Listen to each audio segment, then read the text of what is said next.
are called to evangelize the good news. I'll be perfectly honest in admitting that, along with the majority of you, these words strike terror into my heart. I'm perfectly fine with being set apart, but when it comes to speaking out, that's when it gets hard. I promise it's not because I'm ashamed of who I am, it's because I'm ashamed of who I am. Don't get me wrong, I'm a good person. I emphasize growing in my relationship with God, and I intend to live my life without any flaws. I focus on my goals and study how far I've progressed, and I maintain the mentality that I am deeply blessed. And I only swore in church at one time, and I was really sorry. But let's be honest.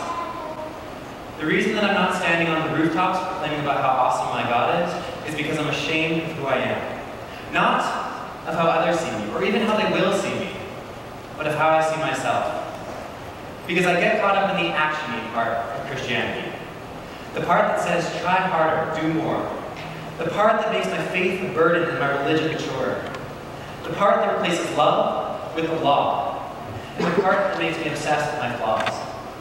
Because my mind likes to read the Bible like that famous passage in John that says, in the beginning was the law, and the law was with God, and the law was God.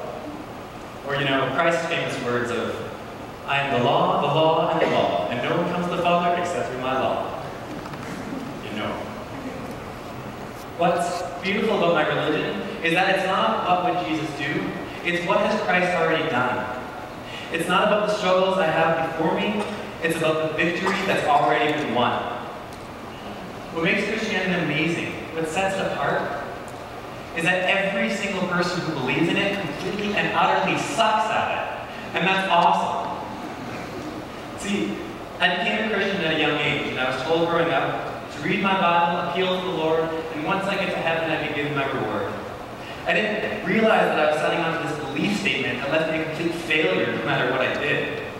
That there was no action I could do, no word I could say that could convince the good Lord that I was worthy of being saved. And as a people-pleasing perfectionist, this was the worst.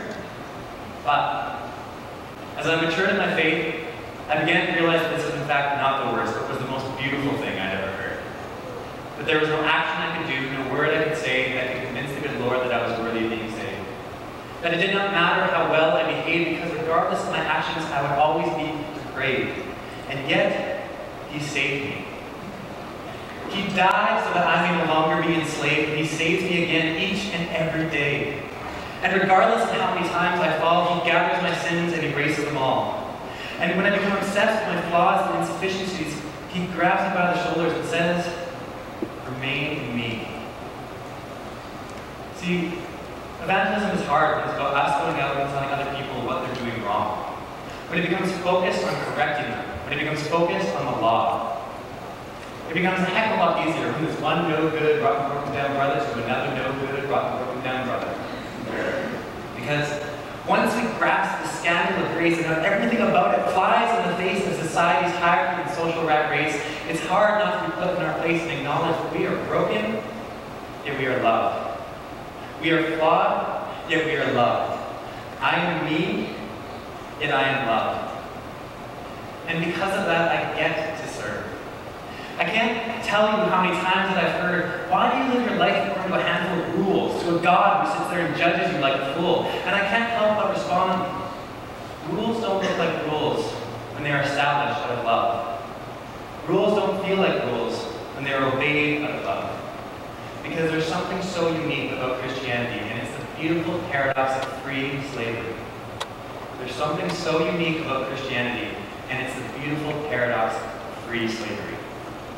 So, as we dwell on Christ's propitiation, accepting His redemption and His reconciliation, as we bask in the glory of being a new creation, may we have the courage to go out into the nation, knowing that we are flawed, broken, and weak, that there won't be a response for every answer that we seek, but that there's one glorious Savior who considers us unique, and who will open His arms, take us in, and welcome us without fatigue. May we have the courage to live life missionally, knowing that it was Christ who loved us originally. For I am intimately known and infinitely loved, basking in more grace than I could ever dream of. And I get to serve because that is what I choose. And that is why they call it the good news.